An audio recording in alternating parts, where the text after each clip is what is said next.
we start, of course, with the aftermath of last night's dramatic rejection of a demand for a full inquiry into Britain's rape gang scandal. It was defeated down. Every Labour MP who was able to vote voted against it.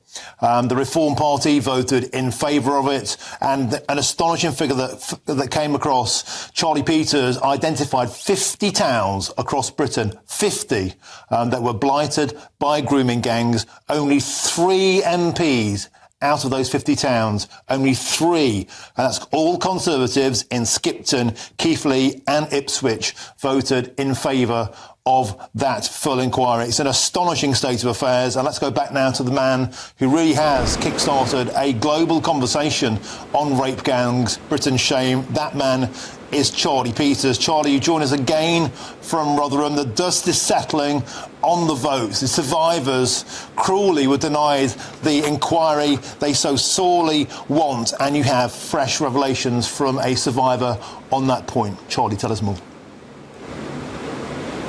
Well, Martin, before we get to that important voice, let's start with some breaking news, because the Labour Mayor of Greater Manchester, Andy Burnham, has broken with the party line to call this afternoon for a limited national inquiry into the grooming gang scandal. Andy Burnham speaking to BBC Radio in Greater Manchester in the last hour, saying that at the end of that debate last night, he heard that ministers were open to calls for a national inquiry, despite voting down that bill, 364 votes against. But he said that he wants to add his own voice to that conversation. He said, I do think there is a case for a limited national inquiry that draws on reviews like the one that I commissioned and the one we've seen in Rotherham, the one we've seen in Telford, to draw out some of these national issues. He goes on, and also to compel people to give evidence who then may have charges to answer and be held to account.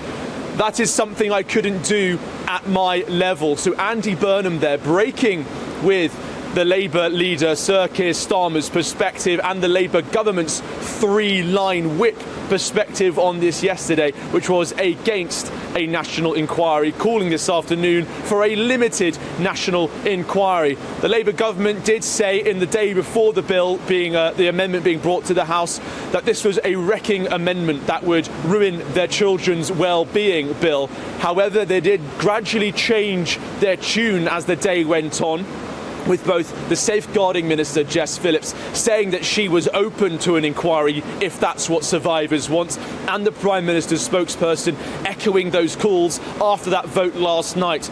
But this is the most dramatic intervention from a senior Labour figure we've seen since this conversation started, with that breaking news from Oldham last Wednesday, saying a limited national inquiry to compel people to give evidence, to bring in the reviews we've already had in local areas.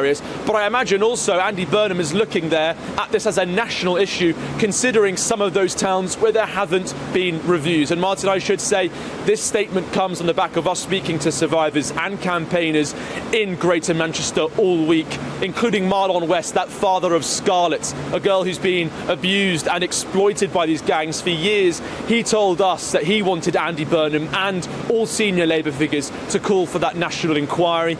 And it seems that the Mayor of Manchester has heard that call. Charlie Peters, is an astonishing development, and one that could see the beginnings of a power rift, a schism between the Mayor of Manchester and the Prime Minister. And we all know, Charlie Peters, that the northwest, the Greater Manchester area, was absolutely a focus, a hotbed of these historic and indeed current day scandals. Oldham being offered a limited local appeal. You know full well, Charlie Peters, that employees of the council were convicted of leading rape gangs in the area. These councils can't be trusted to mark their own homework. This is an astonishing breakthrough from Andy Burnham. I wonder how the survivors will react to this. This is a real shine, a real light through the clouds for them, Charlie Peters. Well, Martin, survivors in Oldham have been speaking to me for years about this issue, and I suppose the voice I know best from that town has always said that a government-led inquiry is vital. She does not believe that that local review commissioned by Andy Burnham was sufficient, not because Gary and Malcolm, the two men who led the review, they're Mr. Ridgway and Newsom, did a bad job. She said they were exceptional. It's just that they didn't get all the information they needed. We revealed last July that those two men resigned from the GMCA review team looking at all these concerns into historic allegations of CSE because they felt that they were being blocked from accessing information by the police, which was a very concerning report. So if even the people who were leading that review, sources told us that they were quitting for that reason, and we've yet to have that denied by those close to the matter, if they're leaving it, then what hope does that give the survivors in the town? That's why they called for that government-led inquiry, and it seems now that Andy Burnham has heard that call and calling for a national inquiry into the grooming gang scandal. And Charlie Peters, it really is your work here that's pushing this forward. The focus, the attention, the signal boosting of Elon Musk. People can complain all they like, Charlie Peters, about Elon Musk interfering, meddling in domestic British politics. Charlie Peters, maybe the world's richest man, has finally made our institution break their shame, break their silence, and give the survivors what they deserve. What have the survivors been saying to you about Elon Musk's intervention? They must be grateful. Well, this morning I spoke with Elizabeth, a survivor from Rotherham. We've known her for many years. She's a key campaigner in this town for justice. She says that she feels lucky because this town had a local review in 2014 and another in 2015. She was disgusted and angry about the vote last night, but she feels especially sorry for the many thousands of survivors around the country who haven't had that national inquiry, who haven't had those independent reviews. That she told me that she was feeling especially hopeless for them after that incident. But now with Andy Burnham intervening, there could be a renewed sense of hope that Labour might change their tune further on this issue. But let's put the survivors back at the centre of this discussion, Martin, and let's hear what Elizabeth said to me this morning. What was your reaction to the vote into a national public inquiry into the grooming gang scandal was voted down? I wasn't surprised, but then again, it's just disgusting. You know, people want answers, we should be able to have them. Everybody else has had these national inquiries, why not us? So you're from Rotherham, you had a local review in 2014, but there are so many survivors around the country that there's been no local investigation. What are your thoughts for them this morning? It's sad, and they must be angry as well, and rightly so. You know, we've had numerous reports into Rotherham, but nothing's ever been done with those reports, you know. But we did get some answers, and we did get some, you know, people actually believing us. They deserve that. The Labour Party say that they're calling for more local reports, but survivors such as yourself have said that the problem with that is you can't compel people to come and give evidence, and also they don't lead to people being held accountable. Is that your experience in Rotherham as well? Absolutely, yeah. You know, we've seen nobody accountable for systematic failings of children. Nobody.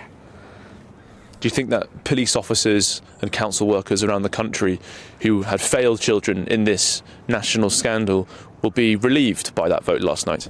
Absolutely, it's a dream come true. This is what they've been wanting. You know, not one of them have come out and said we're guilty of this, or even apologised, you know. At the end of the day, I've always said it, and I'll keep on saying it. The only reason Rotherham was sorry was because they got caught. Otherwise, this should have never come out. What would be your message to all the survivors around the country in places like Birmingham and Bradford, where there's been no local investigation?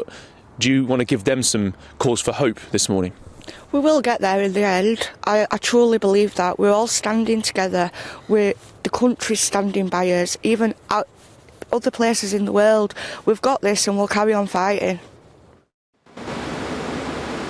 Elizabeth is happy that there is some of the truth in Rotherham, but she has always remained distressed and angry and quite frankly enraged that there's never been anyone held to account in this town, from the police officers that failed to investigate or colluded with the rapists to the council workers who chilled conversations and investigations. She says the truth isn't enough.